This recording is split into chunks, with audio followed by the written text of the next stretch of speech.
어, 오늘은 주님을 향하여라는 제목을 함께 말씀 나누고자 합니다. 주님을 바라보는 자라는 제목으로 또 말씀을 나누고자 합니다. 각자의 인생에는 삶의 목표와 인생의 목표들을 가지고 살아가죠.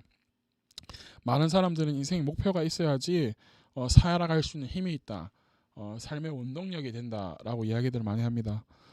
직장인들에게는 인생의 목표가 그냥 그 뭐라고 해야 되죠? 무사히 그 할 수 있는 그 제대가 아니라 뭐라 그러지? 명예 퇴직을 할 수 있는 정년 퇴직을 할 수 있는 것까지 해달라고 하는 게 인생 목표가 아닐까.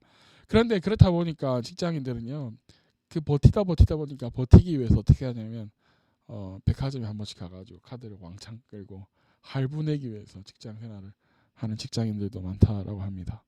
무엇을 위해서 살아가야 하는지, 무엇을 하기 원하는지, 또한 어떤 삶의 방향을 가지고 살아가야 하는지에 대해서 요즘 세대들이 많이들 방향을 잃고 살아간다라고들 많이 하네요. 그렇다면 예수님을 믿는다라고 말하고 하나님을 아버지라고 부르는 그리스도인들의 삶의 방향, 삶의 방식, 어떻게 살아가야 할까를 함께 나누고자 해요. 오늘 특별히 우리가 읽은 이 민수기 본문은요, 민수기는 광야에서라는 히브리 성경의 제목을 가지고 있어요. 광야에서라는.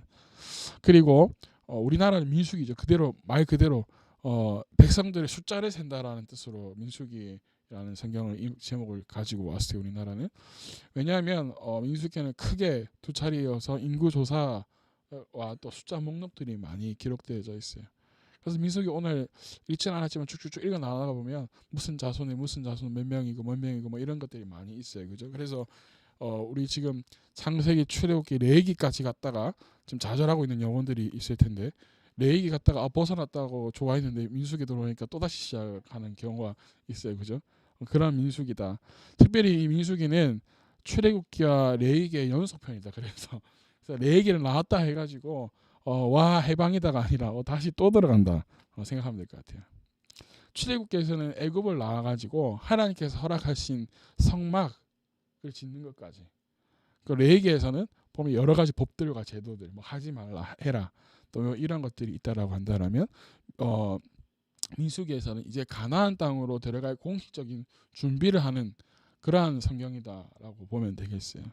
그래서 민수기는 크게 두 부분으로 나눌 수 있는데 1장부터 25장까지는 출애굽한 첫 세대의 이야기들, 첫 세대의 실패한 이야기들과 여러 가지 것들, 또 26장에서 36장까지는 새로운 출애굽의 2세에 대한 이야기들, 세대들에 대한 이야기들.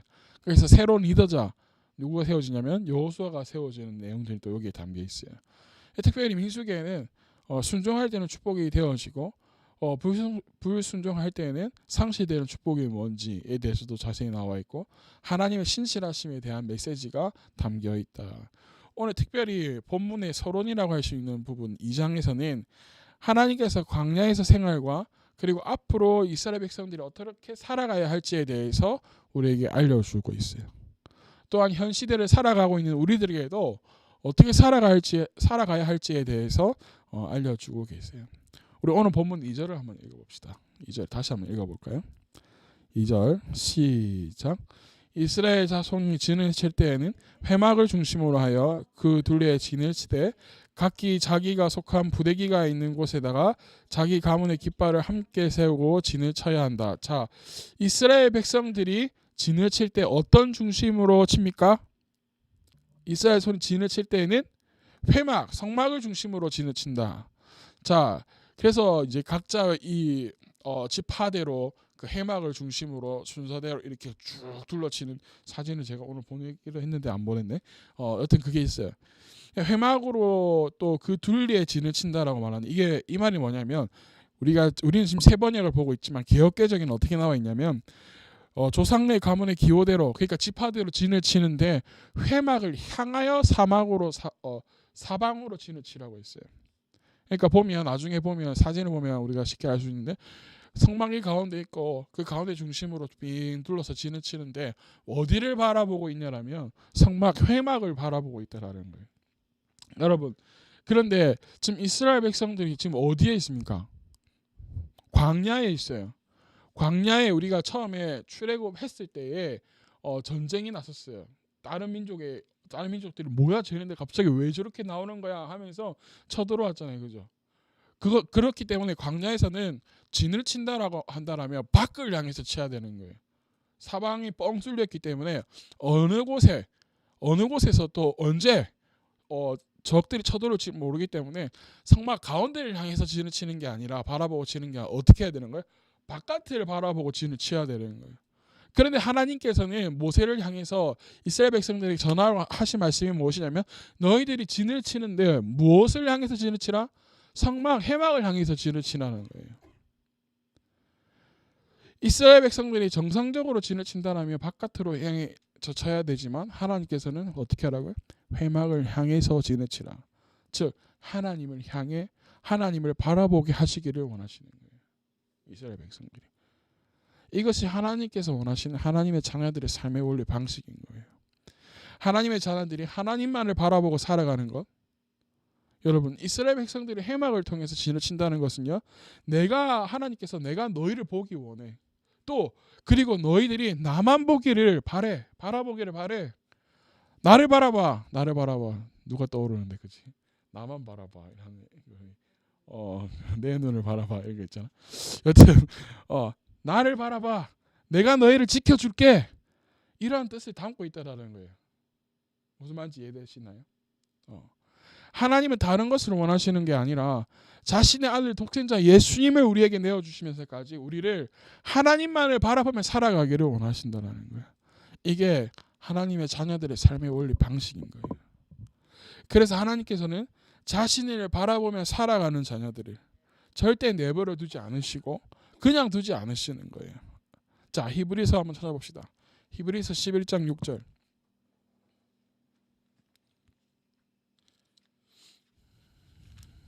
히브리서 11장 6절 읽어볼까요?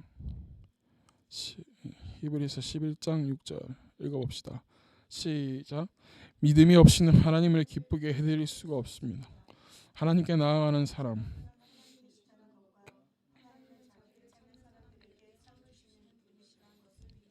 아멘. 믿음이 있다라고 말하는 사람은요 어떻게 살아갈 수 있는 하나님을 기쁘게 해드리는 삶을 살아가는데 어떻게 한다고요? 믿음 있는 사람은 하나님께 찾아가는 사람이에요. 할렐루야. 그리고 뭐 하다는 거야? 하나님께 나아가는 사람들. 할렐루야. 그러한 사람에게 하나님께서 무엇을 해주시겠다? 상 주시는 분이다. 보상이라는 거예요. 보상을 해주시는 분이다. 절대 그냥 두지 않는다라는 거예요. 구약 성경에는 많은 이들이 믿음의 이들이 하나님을 바라보며 살아가는 사람들이 많이 있었어요. 그 중에 대표로 우리 한번 봅시다. 다니엘을 가봅시다. 다니엘 1장으로 한번 가봅시다. 제가 가지고 있는 성경은 구약 성경 1258페이지 있네요. 다니엘 1장 8절. 다니엘 1장 8절입니다.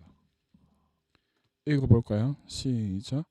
다니엘은 왕이 내린 음식과 포도주로 자기를 더럽히지 않겠다고 마음을 먹고 환관장에 자기를 더럽히지 않을 수 있도록 해달라고 간청하였다. 자, 여러분 이 말은 뭐냐면 다니엘과 사드락과 메삭, 아벳느고라는 이 다니엘과 세 친구들이 있었어요. 그런데 이 바벨론의 포로로 끌려가죠.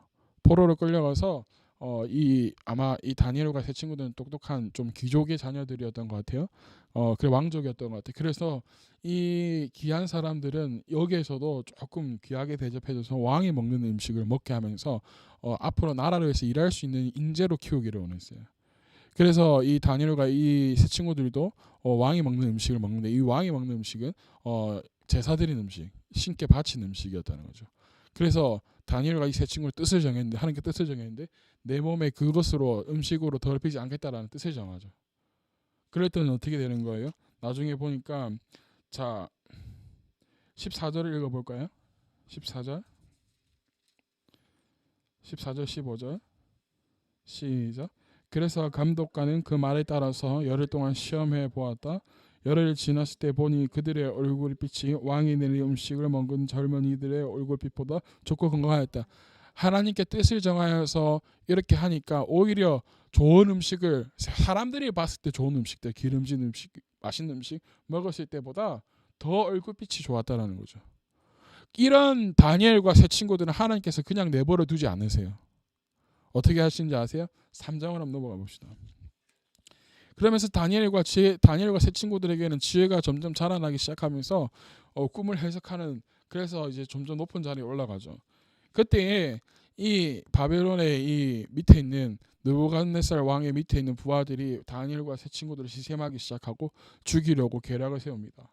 그래서 첫 번째 대상이 누구였냐면 바로 이 다니엘과 세 친구들이었어요. 자, 3장에 보면 이제 그 세 친구들 사드락과 메삭과 아벳느고에게 이제 어떠한 일이 생기는지 한번 볼까요? 자, 3장에 보면 금으로 신상을 만들어서 어떤 다른 신에게도 섬기지 못하도록 합시다라고 그 왕에게 고해요. 어떻게 왕보다 높은 사람이 있을 수 있겠습니까? 그러면서 금신상을 만들어서 다른 신들에게 절하지 못하고 오직 이 신의 금신상에만 절할 수 있도록 하니까 이 세 친구들이 어떻게 하냐면, 이 세 친구들은 누구를 섬기는 사람이에요? 하나님을 섬기는 사람이에요. 이것 때문에 멈췄을까요? 멈추지 않아요. 하나님을 끊임없이 섬겨요. 하나님께 나아가요. 하나님만을 바라봐요.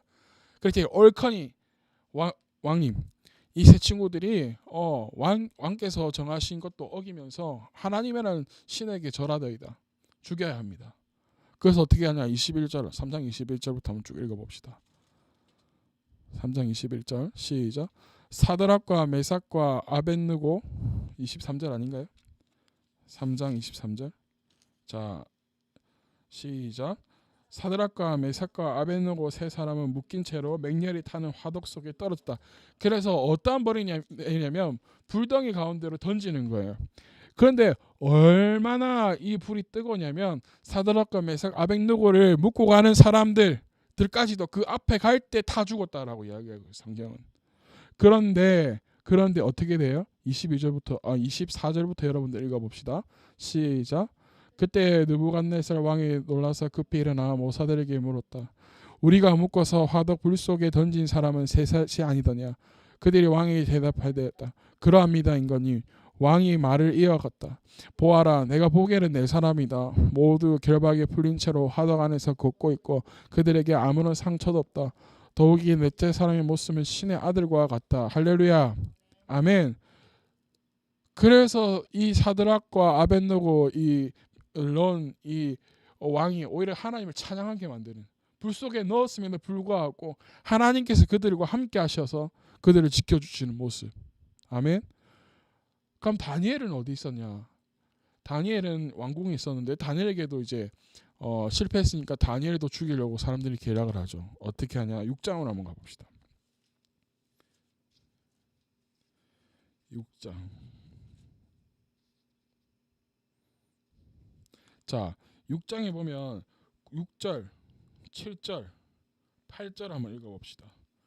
6장 6절, 7절, 8절 시작. 그리하여 총리들과 방백들은 왕에게로 나가서 아뢰었다. 다리우스 임금님 만수무강하시기를 빕니다.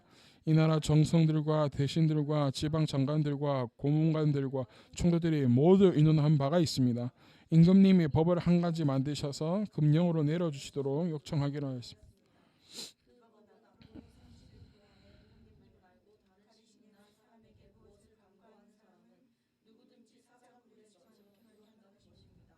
바라옵기는 이제 금령을 세우시고 그 문서에 임금님의 도장을 찍으셔서 메대와 페르시아에 고치지 못하는 법을 따라서 그것을 다시 고치지 못하게 하시기를 바랍니다. 이 다니엘이 누구를 섬기는 사람이에요? 하나님 섬기는 사람이에요. 그래서 왕에게 또 요청하잖아요. 임금님이 법을 내리셔서 어떻게 하라고요? 다른 임금님 말고는 다른 어떤 이에게도 구하는 거, 강구하는 거 하지 말도록 해주십시오 라고 구해요. 근데 다니엘은 어떻게 하는 줄 알아요? 10절에 볼까요? 10절 시작. 다니엘은 왕이 금령 문서로의 도장을 찍어쓴 것을 알고도 자기의 집으로 돌아가서 다락방으로 올라갔다. 그 다락방은 예루살렘 쪽으로 창문이 나 있었다. 그는 늘 하듯이 하루에 3번씩 그의 하나님께 무릎을 꿇고 기도하며 감사를 드렸다. 할렐루야. 그는 늘 뭐 하던 대로 하던 대로 하루에 뭐 했다고요? 3번씩 하나님께 기도하고 나아갔다는 거예요. 이렇게 나아가는데 딱 걸렸어요. 11절에 보니까 너 딱 걸렸어 하잖아요. 11절에 보니까 다니엘이 그의 하나님께 기도하며 간구하는 것을 목격하였다. 딱 걸렸죠. 그래서 왕에 가서 구합니다. 왕께 다니엘이 왕의 하신 명령에도 불구하고 거절하고 자기 하나님께 간구하더이다. 꼰지르죠. 그래가지고 어떻게 하는지 알아요? 사자 굴 속에다 집어넣어요. 그래서 다니엘 죽었을까요? 살았을까요? 살았어요. 할렐루야. 할렐루야. 하나님을 바라보는 자, 하나님께 뜻을 향해 다가가는 자, 그 절대 내버려 두지 않는다라는 거예요. 아멘. 하나님을 바라보는 자는 그래서 하나님의 무엇을 의지하며 살아가게 되냐면 하나님의 말씀을 의지하며 살아가게 돼 있어요. 그렇기 때문에 하나님의 말씀을 의지하며 살아가는 사람들은 살아가는 목적, 방향이 분명하다는 거예요. 그들이 살아가는 목적과 방향이 뭐냐면 오직 하나님께 영광을 돌려드리기 위한 삶을 살아간다는 거예요. 우리가 지금 수요일날 사도행전 강의를 계속하고 있는데 곧 있으면 본격적으로 사역의 길에 들어서는 바울을 만나게 될 거예요. 이 바울도 하나님을 바라보기 시작함으로써 그의 삶의 목적과 방향이 완전히 바뀌어져 버렸어요. 오직 누구에게 영광? 하나님께 영광이 되는 삶으로. 그와 반대로 세상의 관점으로 바라보고 살아가는 사람들, 하나님의 기준이 아니라 자신의 관점에서 바라보고 자신의 기준으로만 살아가는 사람들은 어떠할까요? 창세기 13장으로 한번 가봅시다.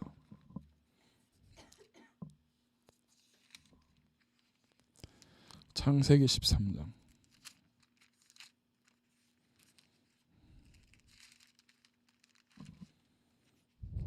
9절에서 10절 시작. 내가 보는 땅이 얼마 있는지 따로 떨어져 살자. 내가 왼쪽으로 가면 나는 오른쪽으로, 내가 오른쪽으로 가면 롯이 멀리 바라보니 요단 들판이 소아래 이르기까지 물이 넉넉한 것이 마치 주님의 동산과 이집트 땅과도 같았다.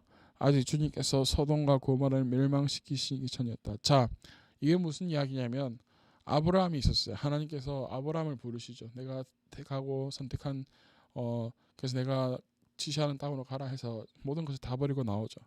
그러면서 이제 하나님께 축복해 주셔 재산이 점점 늘어가요. 근데 조카 롯도 같이 있었는데 조카 롯도의 재산도 같이 가는 거예요. 여러분, 하나님과 함께하는 자들은 재산도 늘어나게 되어 있어요. 그러니까 아브라함의 재산도 늘어나고 롯의 재산도 늘어나기, 가축들도 늘어나기 시작하면서 그 가축을 기르는 종들끼리 싸움도 일어나고, 그래서 아브라함이 이 삼촌이 봤을 때 같이 하는 것보다 이제 떨어져서 분리해서 사는 게 좋겠다 싶어서 조카에게 이야기하는 거예요. 야, 여기에서 우리가 이제 같이 하는 것보다 떨어져 있는 게 더 은혜가 되겠다. 그래서 대신에 네가 가고 싶은 땅을 먼저 택해라는 거예요. 네가 좌하면 나는 우하겠고 네가 우하면 나는 좌하겠다라는 거죠. 그 이야기예요. 그래서 롯이 이제 바라보죠.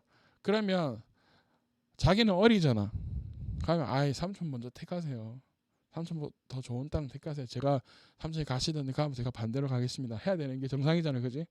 근데 딱 바라보니까 저기 땅이 막 물도 풍부하고 막 푸른 초장 같고 막 좋은 땅이 있는 것 같은 거야. 그래서 삼촌 저는 저기 가겠습니다 라고 택한 거죠. 근데 이 성경에 보니까 뭐 하려는 게 아직 주님께서 소돔과 고모라를 멸망시키기 전이었다. 롯의 선택은 보이는 대로 선택하는 거예요. 세상의 가치와 관점대로 좋아 보이는 거. 그러니까 하나님의 관점을 보았을 때는 척박한 땅이라도 광야라도 하나님께서 함께 하시면 나는 살리라는 그러한 관점이 아니라 롯은 눈에 그저 보이게 좋은 대로만 택하고 살아갔다는 거예요. 롯이 선택한 곳은 보기에 꿀이 흐르는 땅 같았고 푸른 초장 같은 곳이지만 그곳에는 뭐가 가득한 땅이었냐면 죄악이 가득한 땅이었어요. 그러나 아브라함은 어떻게 했어요? 양보했어요. 그런데 롯이 선택해서 떠난 후에 아브라함이 누가 찾아오신 줄 아세요? 아브라함에게. 자, 창세기 13장 우리 10절까지 읽었는데, 자 11절 보니까 롯은 그래서 떨어져 살게 되었는데 아브라함은 어떻게 했다고요? 그 다음에서 자리를 옮겨가면서 죄를 짓고 있었다라는 거죠. 그래서 14절 보니까 롯이 아브라함을 떠나간 뒤에 누가 찾아오시는 거예요? 하나님께서 찾아오셔서 말씀하시는 거예요. 너 있는 곳에서 눈을 크게 뜨고 바라보라. 내가 그 모든 땅을 다 너에게 주겠다. 라는 거죠. 아브라함이 하나님께 이제 어디로 가야 합니까? 저는 무엇을 해야 합니까? 라고 기도하기도 전에, 질문도 하기도 전에 하나님께서는 찾아오셔서 아브라함에게 축복해 주시고 약속해 주시는 거예요. 그런데 아브라함은 그래서 어디로 떠나냐면 18절을 읽어볼까요? 13장 18절 시작. 아브라함은 장막을 거두어서 헤브론 마므레 상수리 나무들이 있는 곳 가서 거기에서 살았다. 거기에서도 그는 주님께 제단을 쌓아서 바쳤다. 아멘. 하나님께서 야 다 줄게, 축복해 줄게. 와, 그러면 여러분 어떤 마음이 들까요? 와, 하나님께서 나에게 땅 다 주시고 나에게 축복해 주신대. 와, 그러면 내가 가는 곳이 곧 축복의 땅이 되겠구나라고 기대하면서 살아갈 텐데, 이 18절에 나오는 헤브론의 마므레 곧 상수리 나무들이 있는 곳에 갔다라고 했는데, 이곳은요 해발이 900m 이상인 곳이에요.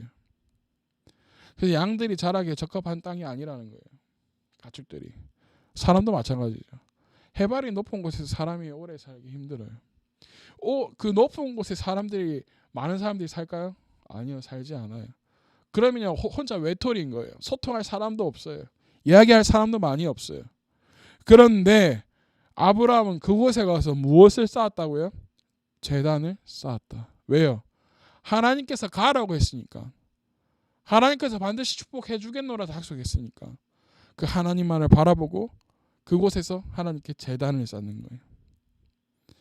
아브라함은 오직 하나님만을 바라보기 작정했기 때문에 좋은 땅, 물이 넉넉한 땅이 아니라고 하더라도 하나님을 예배할 수 있는 곳에 가서 제단을 쌓은 거예요. 아멘. 제약이 가득한 곳에 가서 제단을 쌓은 게 아니라 하나님만을 예배할 수 있는 자리에 가서 제단을 쌓았다는 거예요. 이것이 하나님께서 원하시는 삶의 방식이라는 거예요. 아브라함의 눈에도 여전히 앞으로 펼쳐질 삶에, 그 다음에 앞으로 보여지는 게 캄캄했을 거예요. 그런데 아브라함은 선택한 것이 바로 하나님만을 바라보는 것이었어요. 사랑하는 여러분, 오늘 민수기에서 분명히 우리에게 이야기하고 있어요. 하나님을 뭐 하기를 원하신다? 하나님을 향하여 진을 치기 원하신다. 할렐루야. 그래서 옛날 사람들은요 교회 옆에 살다가 멀리 이사가면 죽는 줄 알았어요. 그래서 교회 가까이 이사 오는 게 축복인 줄 알았어요. 잘 돼서 교회 옆으로 이사 가야지. 여러분, 지금 우리에게 그 믿음이 필요한 거예요. 예전에는 무슨 미신도 아니고 뭐 하나님께서 그는 뭐 양식 따지는 것도 아니신 분인데 뭐 그게 필요할까 했는데, 아니요. 하나님을 가까이 하는 믿음이 우리에게 필요하다라는 거예요. 여러분, 우리에게 중간고사도 찾아올 거고, 기말고사도 다가올 거고, 또 졸업이라는 간모도 찾아올 거고, 취업 여러 가지 더 중요한 거 많아요. 그죠? 보다 중요한 일이 많아요. 그런데 하나님만은요, 하나님을 바라보는 것, 우리에게 중요한 것이 이것보다 더 중요한 건 없다라는 거예요. 우리에게 가장 큰 문제가 될 것이 있다라면 돈이 없는 게 문제가 아니라, 자격증 시험에서 떨어진 게 문제가 아니라, 취업에 안 돼서 문제가 아니라 하나님과 함께하는 삶을 살아가지 않는 게 가장 큰 문제이고 가장 시급한 문제라는 거예요. 우리에게. 나는 지금 현 시점에서 질문을 던져야 돼요. 우리는 여기서 지금 질문을 던져야 돼요. 나에게, 나 스스로에게. 나는 하나님만을 바라보기로 작정했는가, 결단했는가. 그래서 나는 과연 하나님과 함께 삶을 살아내고 있는가. 나는 하나님만을 바라보고 살아가고 있는가. 살아갈 수 있을까. 나는 하나님께서 하라고 하신 대로 내가 하며 살아갈 수 있을까. 서로에게, 나의 스스로에게 질문해 보아야 돼요. 새로 시작되는 한 주간, 고난 주간이에요. 다음 주는 부활절이에요. 예수님께서 나를 위해서 십자가에서의 죽음의 길까지 걸어가셨는데 나는 그 주님만을 위해 무엇을 하며 살아가고 있습니까? 고민하고 생각해보고 주님 앞에 서는 시간 되어지기를 축복합니다. 또한 하나님만을 바라보고 하나님을 향해서 진을 치고 하나님과 함께 살아가는 자들, 그런 하나님의 복된 자녀들 되어지기를 간절히 소망합니다. 아멘. 다시 민수기 2장으로 돌아옵시다. 민수기 2장 2절을 다시 한번 읽어봅시다. 민수기 2장 2절 시작. 이스라엘 자손이 진을 칠 때에는 회막을 중심으로 하여 그 둘레에 진을 치되 자기가 속한 부대에 있는 곳에다 자기 가문의 깃발을 함께 세우고 진을 쳐한다. 자, 여러분 2절에서 또 중요한 원리가 하나 나와요. 뭐가 나오냐면 하나님을 향해서 우리의 진을 치는데 여기에 보니까 자기의 무엇의 깃발을 함께 세우라는 거예요. 가문의 깃발을 함께 세우래요. 나만 하나님만을 바라보고 나만 하는 것이 아니라 우리 가정, 우리의 가문이 하나님을 향하고 하나님을 바라볼 수 있는 그렇게 만들어 가라는 거예요. 그래서 이스라엘의 교육은 쉐마 교육이었어요. 이스라엘아 들어라. 하나님께서 명령하신 것을 끝까지 가르치는 문설주에도 바르고 어디에든지 하나님의 말씀을 붙여서 하나님의 말씀을 따르도록 만들라는 거예요. 사랑하는 여러분, 우리가 이러한 자 되어지를 소망합니다. 나만 하나님을 향해서 서 있는 것이 아니라 우리의 가문과 나의 가정과 내 주변에 있는 모든 이들이 하나님을 향할 수 있도록. 할렐루야. 우리 모두가 하나님을 바라보고 있을 때 다른 한 놈이 뒤로 돌아서 있으면 야 임마 그 잘못된 걸 돌아서 하면 되는데 나 혼자 하나님을 바라보고 있고 나머지가 다 돌아서 있으면 하기 힘들어요. 그럼에도 불구하고 우리는 한 명씩 하나님 앞으로 돌리는 역할도 해야 되는 거예요. 아멘. 그러한 자들 되어서 하나님을 향하는 자들, 하나님을 바라보는 자들 되어지기를 주님으로 축복합니다. 그러한 자들 됩시다. 아멘. 제가 기도하고